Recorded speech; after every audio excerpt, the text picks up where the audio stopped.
안녕하세요. 인천에서 미용실을 운영하고 있는 43세 여성입니다. 적과의 동침이라는 영화를 본 적 있으신가요? 영화 속 내용이랑 많이 다르지만 저는 동거남의 정체를 전혀 모른 채 3년을 같이 살았습니다. 하지만 누군가가 남편이 쓰고 있던 가면을 벗겨주었죠. 그래서 저는 남편이 감추고 있던 끔찍한 본 모습을 보게 되었습니다. 몇 달 동안 저는 남편에 대한 배신감과 억울함 때문에 일이 손에 잡히지 않을 정도였죠. 덕분에 운영하던 미용실도 직원들에게 맡기고 집에 틀어박혀서 은둔형 외톨이처럼 지낸 적도 있었습니다. 그렇게 힘든 시간을 견뎌내고 보니 시간이 약이라는 말이 왜 있는지 알겠더군요. 이제는 저의 가슴 아픈 사연을 모두 털어놓고 새로운 마음으로 시작할 수 있게 되었습니다. 제가 이렇게 호되게 당한 이유는 남편의 외모 때문이었습니다. 제 이상형의 첫 번째 기준은 바로 잘생긴 외모였거든요. 저는 다른 여자들에 비해서 외모에 대한 집착이 아주 심했습니다. 소개받을 남자가 생기면 무조건 사진부터 요구했죠. 그리고 제가 잘생긴 남자를 원하는 만큼 저도 제 외모를 바꾸는데 많이 신경을 썼습니다. 어려서부터 치장하는 걸 좋아해서 고등학교 다닐 때 장래희망을 헤어 디자이너로 정했었죠. 대학에서 헤어 디자인을 전공한 저는 졸업 후에 정식 미용사가 되어서 대형 헤어샵에서 사회생활을 시작하게 되었습니다. 제가 다닌 샵은 유명 연예인이나 배우들도 많이 찾아오는 제법 이름이 알려진 헤어샵이었습니다. 그만큼 들어가기 힘든 곳이었는데 먼저 일하고 있던 대학 선배 언니가 원장님에게 말해서 취직하게 되었는데요. 첫 직장이고 절 추천해준 선배 언니가 있으니 누구보다 열심히 일을 했습니다. 그 당시에는 막내였기 때문에 가장 먼저 출근해서 청소를 하고 장비들을 세팅해서 손님을 맞을 준비를 해놨습니다. 나중에는 원장님도 열심히 하는 저를 인정해 주시더라고요. 시간이 지날수록 어려운 기술들을 제게 전수해 주셨어요. 1년이 지났을 때쯤에는 남자 모델의 전속 디자이너로 배정받기도 하였습니다. 제법 잘 나가는 모델이어서 만나기도 전에 설렜었죠. 실제로 보니 생각보다 키도 컸고 얼굴도 잘생겨서 깜짝 놀랐습니다. 하지만 티내지 않으려고 노력했죠. 헤어스타일을 만지려고 그 어떤 스태프보다 가까이 가다 보니 제 치장에 더 신경을 쓰게 되었습니다. 처음으로 그 남자 모델을 수연씨라고 부르며 남몰래 가슴 떨려 했던 것도 기억납니다. 나이가 어려서일까요? 제가 수연씨를 좋아한다는 사실을 다른 남자 모델이 알게 되었습니다. 그 동료 모델이 제가 수연씨를 좋아하는 것 같다고 말했나 보죠. 어느 날 수연씨가 제게 부담 없이 친구처럼 지내보자는 말을 건넸습니다. 저는 당연히 고백받았다고 생각했죠. 요즘 흔히들 말하는 썸이라고 생각하고 시간이 날 때마다 밥을 먹고 차를 마셨습니다. 수연씨가 출연하는 패션쇼도 가게 되었는데요. 제 예상대로 수연씨도 자기 동료들에게 저를 여자친구라고 소개하더라고요. 그런데 미용실에서 같이 일하는 언니들이 수연씨 이야기를 하며 걱정하였습니다. 너 이수연 만나고 있다는 소문이 돌던데 사실이야? 이수연 그 사람 바람피다 걸려서 난리 난 거 모르고 있었어? 네? 그게 무슨 말씀이세요? 수연씨가 바람이라뇨. 제가 화들짝 놀라 어디서 들은 소문이냐고 따지니까 수연씨가 만나고 있는 여자들이 여러 명 있다고 하더군요. 옛날부터 인기가 많은 모델이라서 주위에 여자가 많아서 트러블이 많았다고 해요. 하지만 저는 그 소문을 믿지 않았죠. 잘생긴 외모 때문에 사람들이 오해를 하는 거라고 생각했어요. 그만큼 수연씨가 저한테 잘해주고 주변 사람들한테 여자친구라고 소개해줘서 믿었거든요. 그래서 제가 언니들 앞에서 수연씨를 감쌌어요. 언니가 직접 본 것도 아닌데 그런 말 하지 마. 수연씨가 나 몰래 그런 적도 없고 나한테 애매하게 군 적도 없어. 걱정돼서 하는 말이라는 거 알지만 다른 사람한테 그렇게 말 안 했으면 좋겠어. 그런 소문을 한두 번 들은 게 아니니까 그렇지. 그래, 내가 괜히 참견했다. 내가 한 말 신경 쓰지 마. 나도 갑자기 이런 말해서 미안해. 저는 언니가 사과해서 넘어가 주었죠. 그 당시에는 수연 씨에 대해 나쁜 소문을 퍼뜨리는 사람들이 괘씸하다고 생각했습니다. 지금 생각해보니까 주위 사람들이 저희들의 연애를 불안한 눈빛으로 지켜봤던 거군요. 저는 그것도 모르고 6개월 뒤에 수연 씨랑 동거를 시작했습니다. 그때부터 사이가 가까워져서 반말도 하고 수연 오빠라고 호칭을 바꿔 부르게 되었죠. 그런데 아예 같이 살다 보니까 이상한 점이 보였습니다. 갑자기 오는 전화를 몰래 나가서 받는다거나 저 몰래 새벽에 나가는 일이 빈번해졌거든요. 결국 제가 핸드폰 비밀번호를 알아내서 오빠가 여자들이랑 몰래 연락하고 있다는 사실을 발견했습니다. 그런데 차마 헤어지겠다고는 못하겠더군요. 하지만 오빠를 정신 차리게 하려고 강수를 뒀습니다. 오빠, 이렇게 바람 필 거면 헤어지자. 뭐하러 나랑 사귀는데? 뭐? 헤어지자고? 지금 진심으로 말하는 거야? 그래, 헤어져. 그 여자들한테 가서 만나달라고 해. 오빠 나 억지로 만나는 거잖아. 아니야, 혜영아. 내가 잘못했어. 사실 네가 오해한 거야. 난 그런 짓 하려고 만난 게 아니라. 저는 오빠가 잡아주길 바랬습니다. 그런데 저를 붙잡으려고 구구절절 변명을 늘어놓고 매달리는 오빠를 보니 마음이 놓이더군요. 오빠가 아직 저를 좋아한다는 사실을 알아내고 지금 만나고 있는 여자들을 모두 정리하겠다는 다짐을 받아냈습니다. 하지만 오빠는 약속을 지키지 않았죠. 전 그것도 모르고 오빠랑 결혼을 했는데 결혼 후에도 바람을 피우고 있었습니다. 뒤늦게 모든 걸 알게 되었지만 한동안 모른 척하고 지냈습니다. 오빠와 이혼하게 되는 상상을 하니 무척이나 괴로웠거든요. 이제는 연애할 때처럼 헤어지자는 강수를 둘 수도 없었습니다. 앞으로 어떻게 해야 할까 골머리를 앓고 있을 때 또 일이 터지고 말았습니다. 미용실에서 퇴근하고 집에 들어오니까 오빠가 웬 여자랑 안방 침대에 누워있더군요. 제가 잘 알고 있는 여자였습니다. 여러분도 다 아시는 유명한 여자 모델이었거든요. 저는 그 여자 모델을 본 순간 이젠 끝을 봐야 되겠다는 생각이 들었습니다. 당신 지금 뭐 하는 거야? 어떻게 다른 여자를 안방에 들일 생각을 해? 진짜 미친 거 아니야? 아니, 나는 우리 그냥 누워만 있었어. 당신이 생각하는 그런 짓 안 했다고. 뭐? 그게 말이 된다고 생각해? 오빠가 어처구니 없는 변명을 내뱉길래 헛웃음을 내뱉었습니다.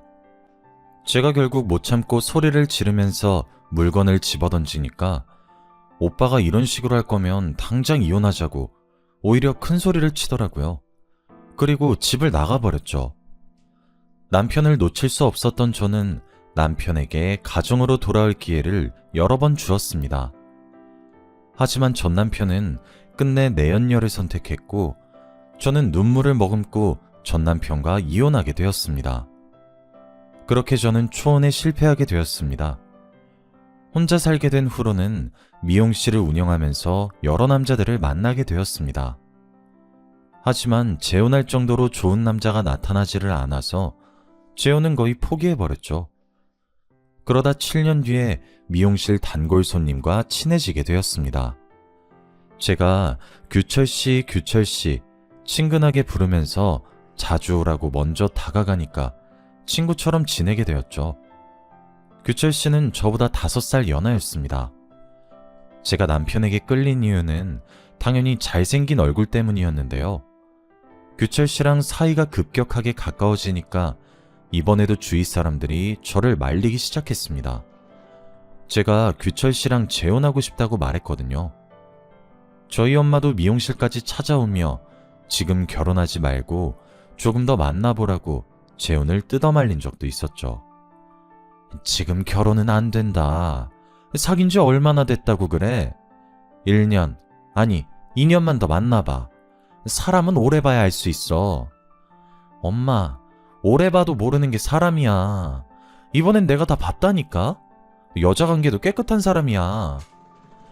너 그놈 잘생겨서 그러는 거지? 남자든 여자든 얼굴 반반한 것들은 인물값 하는 법이야.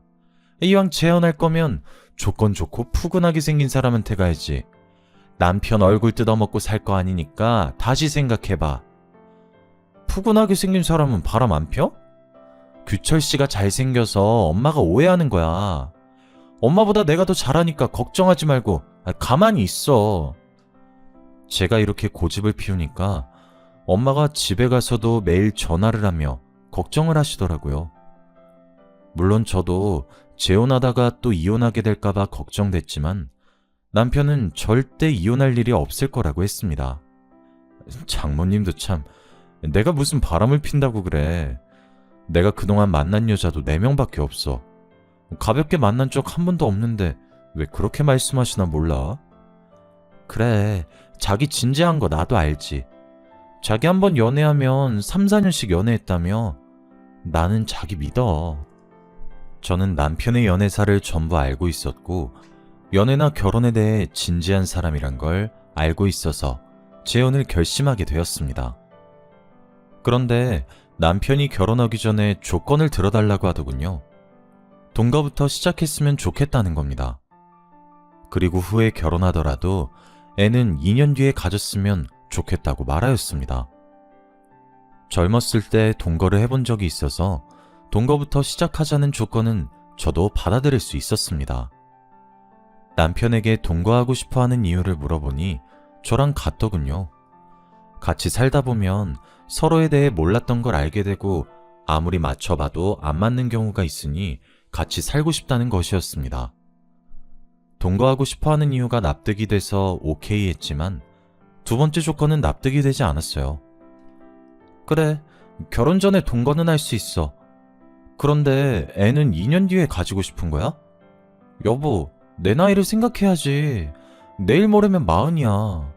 지금 당장 임신해도 노산인데 2년 뒤는 조금 아닌 것 같아.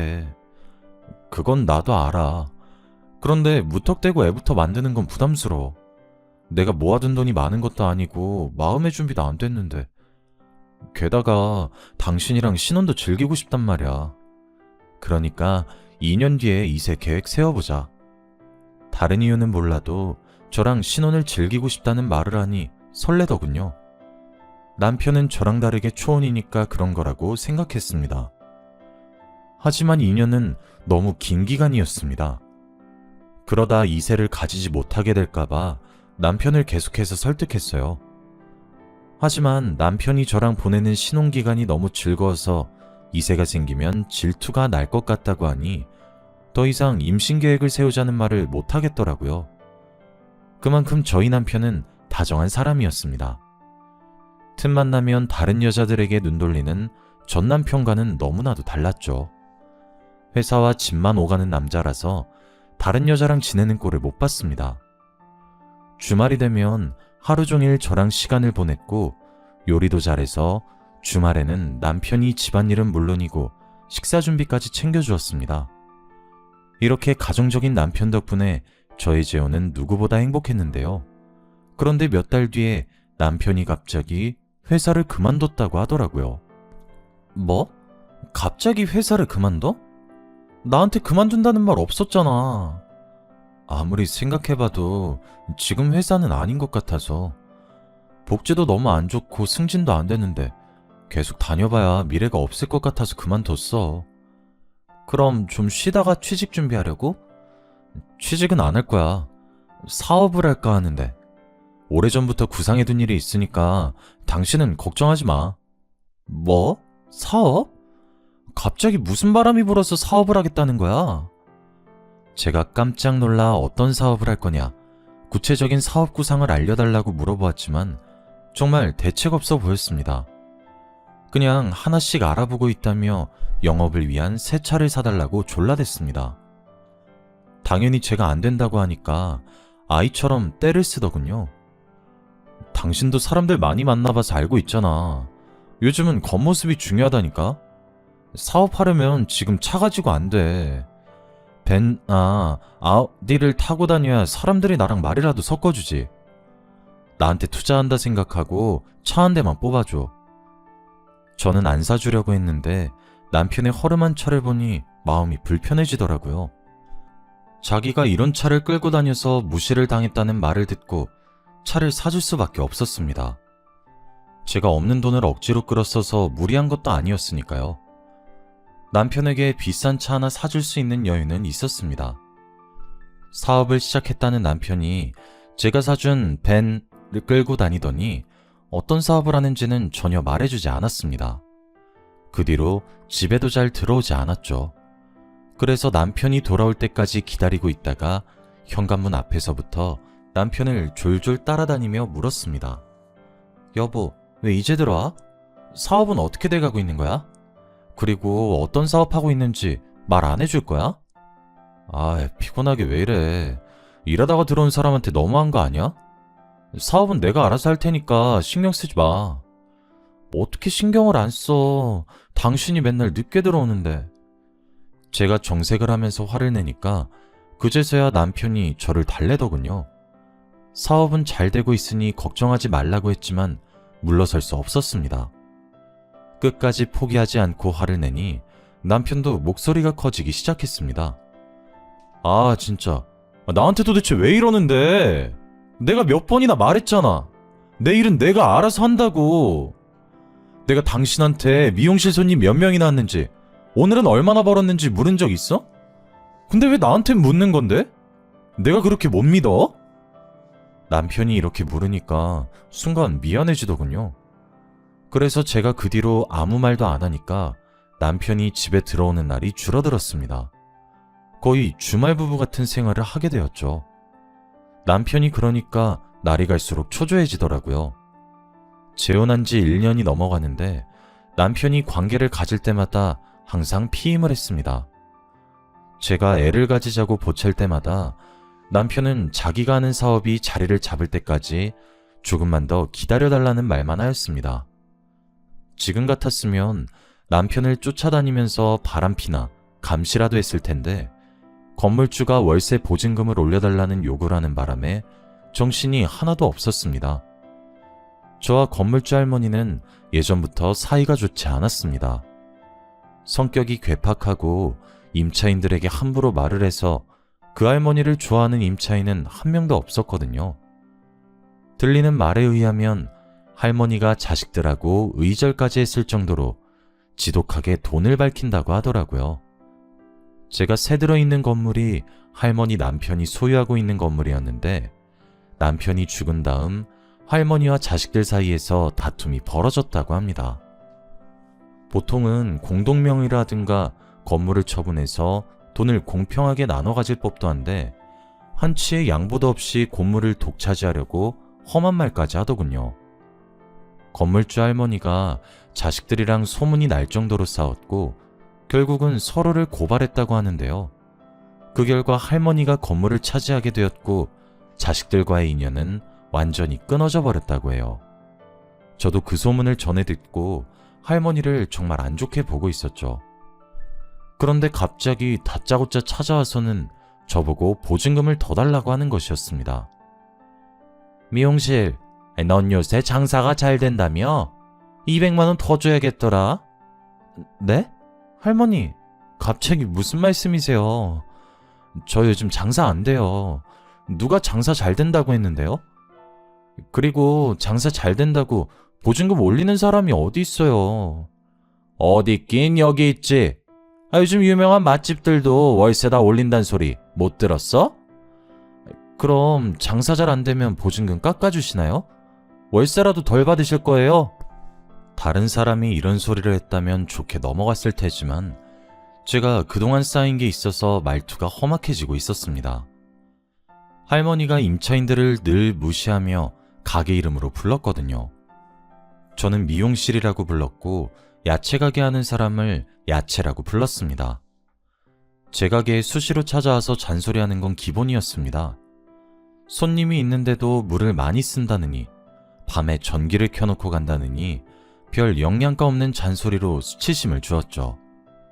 점점 치솟는 물가 때문에 보증금을 올려받는다고 하면 모를까, 예고도 없이 들이닥쳐서 장사가 잘 되니 돈을 내놓으라고 하니까 괘씸하더라고요. 그래서 바로 선전포고를 하고 말았습니다. 장사가 잘 된다고 보증금 올려받으실 거면 제가 나갈게요. 끝까지 이러실 거면 제가 나간다고요. 그래? 나가는 건 네 마음이지만 보증금은 당장 못 주니까 알아서 해라. 네? 그게 무슨 말이에요? 계약도 거의 끝났고 제가 나가겠다고 하는데 보증금은 당연히 돌려줘야죠. 2년이 어디서 눈을 부릅뜨고 대들어. 보증금 받고 싶으면 고발하든지 마음대로 해. 제가 갑자기 나가겠다고 하니까 화가 났는지 배짱을 부리시더라고요.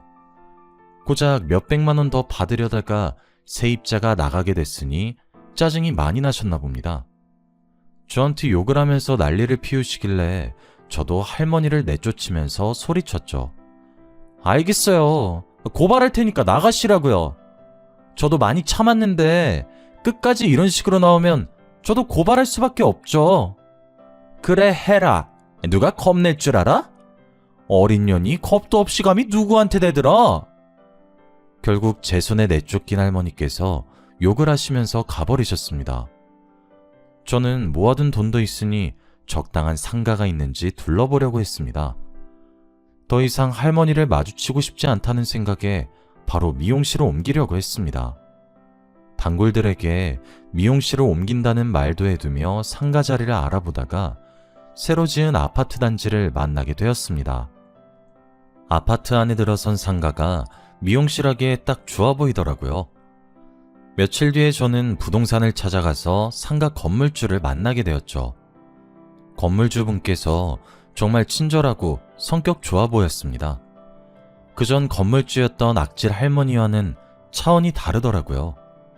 건물주분이랑 금세 친해져서 자기가 가진 건물이 남편이 남긴 유산이라는 사실도 알게 되었습니다. 저는 혼자서 여기까지 버티신 게 대단하다고 치켜세우며 남편 뒷담을 늘어놓았습니다. 남편이 사업한다며 집에 들어오지도 않아서 없는 거나 다름없다고 말하다가 미용실 앞에 붙여둘 현수막 업체도 추천하게 되었죠. 이 동네 사람들이 현수막을 보고 옮긴 미용실로 와주길 바랬는데 저렴하면서 친절한 업체를 만나게 되어서 다행이었습니다. 그래서 제가 그 업체까지 만나고 오니 웬일로 집에 남편이 있더군요. 제가 새로 지은 신축 상가에 미용실을 오픈할 계획이라고 하니 남편이 화를 버럭 내었습니다. 뭐? 신축 상가? 당신은 왜 나한테 말도 없이 미용실 옮긴 거야? 당신은 말한 적 있어? 내가 무슨 사업하고 있냐고 물어봐도 말 안 해줬잖아. 아니, 이건 다른 차원의 문제야. 이렇게 중요한 문제를 남편한테 말도 안 하고 결정하는 게 어디 있어? 저는 남편을 이해할 수 없었습니다. 자기가 하는 사업은 말도 안 해주면서 미용실을 새로 오픈했다고 화를 내다뇨. 게다가 남편이 지금 당장 건물주를 만나보자고 하였습니다. 당연히 그날 밤 남편과 싸우게 되었는데요. 도저히 언쟁이 끝나지를 않아서 다음날 남편이랑 같이 상가를 둘러보기로 했습니다. 그런데 건물주를 만난 남편이 미용실을 자기 명의로 하자고 제안했습니다. 제가 왜 그래야 하냐고, 내가 운영할 미용실인데 내 명의로 하는 게 맞는 거 아니냐고 물었죠. 남편이 또 앞뒤 안 맞는 말들로 우기길래 그냥 제 명의로 계약하려고 했습니다. 그랬더니 제 손을 막아서더니 목소리를 높이더라고요. 또 어젯밤처럼 고집을 피우면서 끝까지 지지 않을 것 같아서 무서웠습니다. 게다가 어젯밤이랑 다르게 건물주랑 부동산 사장이 지켜보고 있었거든요. 너무 수치스러웠죠. 얼른 이 순간이 끝나길 바라면서 남편에게 계약서를 넘겼습니다. 그렇게 남편은 제가 보는 앞에서 미용실을 자기 것으로 만들어버렸습니다. 저는 눈 뜨고 코 베인 격이었죠. 당연히 남편이랑 이혼할 일이 없다고 생각한 제 잘못이었죠. 남편이랑 영원히 살 생각에 미용실을 누구 명의로 하든 상관이 없다고 치부해버렸습니다. 제 생각이 어리석었다는 건 곧 드러나게 되었는데요. 새로 지은 상가에 미용실을 열고 장사를 시작한 지 한 달 만에 남편이 말도 없이 사라져버렸기 때문입니다. 남편이 사라진 첫날 몇 번이나 남편의 핸드폰으로 전화를 걸어보았습니다. 남편의 휴대폰은 꺼져 있었고 이틀이나 기다려보았지만 남편은 돌아오지 않았죠. 제가 남편의 가출을 신고할 생각으로 경찰서에 가려던 찰나 이메일 한 통을 받게 되었습니다. 그쪽 남편이 어디로 사라진 건지 알고 있습니다. 라는 제목의 메일이었습니다. 메일을 보낸 사람은 당연히 모르는 사람이었습니다. 메일 내용을 보니 남편이 숨기고 있는 비밀을 알려주겠다고 하더라고요. 처음에는 누군가 장난을 치거나 스팸 메일이라고 생각해서 답장을 보내지 않았습니다. 우선 경찰서에 신고하고 남편을 기다렸죠. 그런데 미용실 명의를 자기 명의로 바꾼 것도 그렇고 이상한 메일도 신경 쓰여서 남편의 금융거래를 확인해 보았습니다.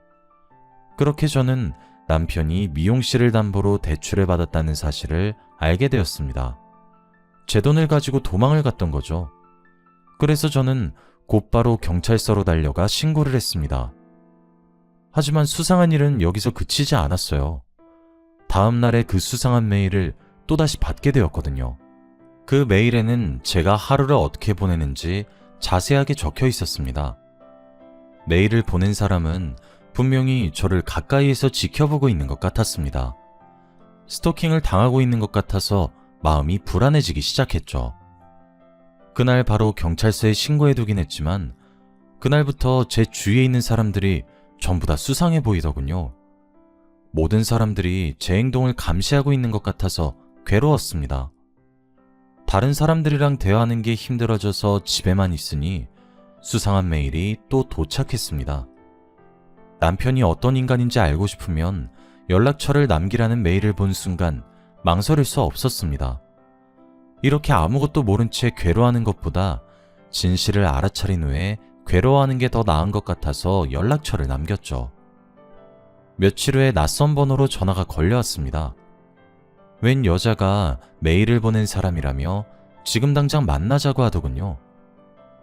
지금 만나자고요? 당신이 나한테 해코지 할 수도 있는데 어떻게 만나요? 해코지 같은 거 절대 안 해요. 당신 남편에 대해서 꼭 해줄 말이 있어서 그래요. 그러면서 자기가 저랑 같은 고등학교 동창이라고 하더라고요. 시간이 많이 지나서 기억날지 모르겠지만 이름이 경미라고 하는데 그 이름을 듣는 순간 정말 깜짝 놀라고 말았습니다.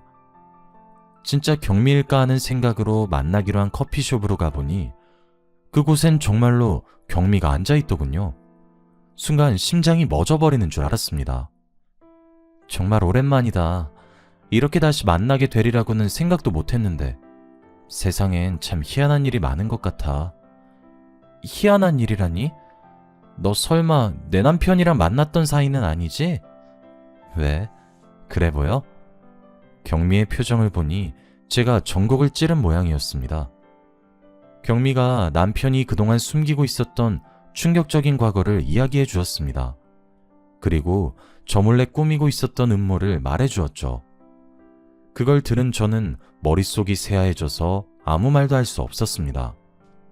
경미와 저는 친하게 지내다 고등학교를 졸업한 뒤로 연락이 끊어졌습니다. 제가 미용실을 시작하고 경미가 직장 생활을 시작하면서 사이가 멀어지게 된 것인데요. 경미는 저랑 멀어진 사이 친하게 지내는 사람도 없고 직장일에도 회의감을 많이 느꼈다고 해요. 매일 정해진 시간에 출근해서 똑같이 반복되는 일상을 되풀이하다 보니 모든 일에 무기력해졌다고 합니다. 회사에 휴가를 내고 기분 전환을 하려고 혼자 여행을 갔지만 나아지지 않았다고 하죠. 그래서 심리상담을 받았는데 번아웃이라는 진단을 받게 되었다고 하네요.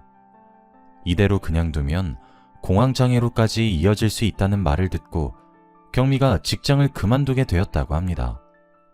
몇 달 동안 집에서 혼자 지내다가 카페를 차렸다고 해요. 하지만 외롭고 쓸쓸한 마음은 여전해서 계속해서 치료를 받고 있었다고 하는데요. 그러다가 저희 남편을 만나게 되었다고 합니다. 나는 그놈이 결혼한 줄도 몰랐어. 나중에 알고 보니까 혼자서 가게하고 있는 여자들한테만 접근하고 있었더라고. 너한테도 똑같은 수법으로 접근했던 거야. 남편은 몇 달 동안 하루도 빠짐없이 카페에 출근 도장을 찍었다고 합니다. 경미가 마음의 문을 연 것 같으니까 나중에는 약혼 프로포즈까지 했다고 하더군요. 남편이 경미를 꼬신 레퍼토리를 들어보니 제가 당한 것과 똑같아 보였습니다. 뭐? 그 자식이 돈 거 먼저 하고 애는 나중에 가지자고 했다고? 그래, 너랑 나한테만 이런 게 아닌 것 같아. 다른 여자들이 더 있을 수 있어. 경미한테도 동거하자고 접근해놓고 막상 같이 살게 되니 1년 만에 본색을 드러냈다고 합니다. 사업을 핑계로 돈을 요구한 것이죠. 여보, 내가 이번에 사업을 해보려고 하는데 착수금 좀 빌려줄 수 있어? 갑자기 사업? 무슨 사업 할 건데? 그건 지금 당장 말하기 좀 그래. 내가 자리 잡으면 말해줄게. 아니, 무슨 사업을 할 건지 말해줘야 내가 돈을 빌려주던가 하지. 아니야, 내가 다른 애한테 빌려볼게. 그냥 말해달라니까. 됐다. 얼마나 필요한데? 나중에 말해주긴 할 거지? 당연하지. 내가 성공하면 배로 돌려줄게. 1억이면 될 것 같은데 당신 카페를 담보로 대출을 좀 받으면 어떨까? 남편이 사업 이야기를 그때 한 번만 꺼낸 것이 아니라 빌려줄 수밖에 없었다고 합니다. 어느 날 남편이 술에 취해서 내가 사업 좀 해봐겠다는데 야박하게 거절만 하냐고 눈물을 터뜨리는 바람에 돈을 줄 수밖에 없었다고 하더라고요. 경미는 그날 밤 남편이 서럽게 울며 우리 와이프 호강시켜주고 싶다고 우는데 마음이 안 좋았다고 해요. 정신과 약도 먹고 있고 몸도 안 좋은데 일까지 하게 해서 미안하다고 매달리는 모습이 계속 생각나서 경미가 대출까지 받아서 돈을 빌려주었다고 하는데요. 결국 남편은 경미가 주는 돈을 받고 감쪽같이 사라져버렸다고 해요. 저는 그 이야기를 듣고 어이가 없어서 헛웃음만 나왔습니다. 처음부터 그놈이 노렸던 건 제 돈이었더라고요. 그래서 미용실을 옮긴다고 하니까 평소랑 다른 반응을 보였던 거죠. 그놈의 머릿속에는 미용실을 자기 것으로 만들어서 돈을 땡긴 다음 도망갈 생각이었던 겁니다. 만약에 미용실을 옮기지 않았더라면 그놈은 다른 핑계를 대서 돈을 뜯어내고 도망을 갔을 겁니다. 남편이 도망간 다음에 경미는 행방을 수소문하다가 포기해버렸다고 하는데요. 경찰에 신고해보았지만 남자라는 이유로 행방불명 신고도 받아주지 않았다고 합니다. 단순 가출이나 바람을 피러 나간 거 아니냐고 따지길래 기분이 나빠 그냥 집으로 와버렸다고 하죠. 그런데 카페 단골 손님 중 한 명이 남편을 인천에서 봤다고 했습니다. 인천에 출장을 왔다가 제가 사는 동네 근처를 들린 사람이 남편의 얼굴을 정확하게 기억해냈습니다. 경미와 친했던 단골 손님이 남편이 행방불명된 사실을 알고 얼굴을 기억해두고 있었다고 합니다. 저희 남편이 잘생긴 얼굴 때문에 눈에 띄어서 다행이었죠. 경미가 그 사실을 전해 듣고 남편과 단판을 지으려고 인천으로 내려왔습니다. 그러다 남편이 저랑 동거를 하고 있다는 사실을 알게 됐는데요. 경미가 근처에 원룸까지 구해놓고 한 달 동안 저랑 남편을 지켜보았다고 합니다. 그러다 남편이 도망가 버리자 제게 메일을 보냈던 겁니다. 나는 그 자식이 이렇게 빨리 도망갈 줄 몰랐어. 이번엔 잡을 줄 알았는데 한 발 늦어버려서. 마음 같아서는 제 집에 들이닥쳐서 그놈을 요절내버리고 싶었다고 해요. 그런데 다짜고짜 집에 들이닥치면 불륜을 저지른 죄밖에 잡지 못하니 남편이 제게 무슨 사기를 치는지 확실한 증거를 잡으려고 했다고 합니다. 시간을 끌다가 남편을 놓쳐서 분하다는 말까지 제게 해주었죠. 어떻게 하면 그놈을 잡을 수 있을까? 이대로 두면 다른 여자들한테도 이런 짓 저런 짓 저지르고 있을 거 아니야. 경찰에 신고했다며. 경찰에서 연락 온 거 없었어? 여러 번 찾아가 봤는데 남편 찾고 있으니까 기다리라는 말만 하더라고. 경찰만 믿고 있으면 안 돼. 우리가 직접 나서자. 그놈이 또 이 근처 여자들한테 접근하고 있을 거야. 경미는 경찰들이 사람이 사라졌어도 남자라고 찾지도 않는 마당에 이런 사건도 신경 쓰지 않을 거라고 했어요.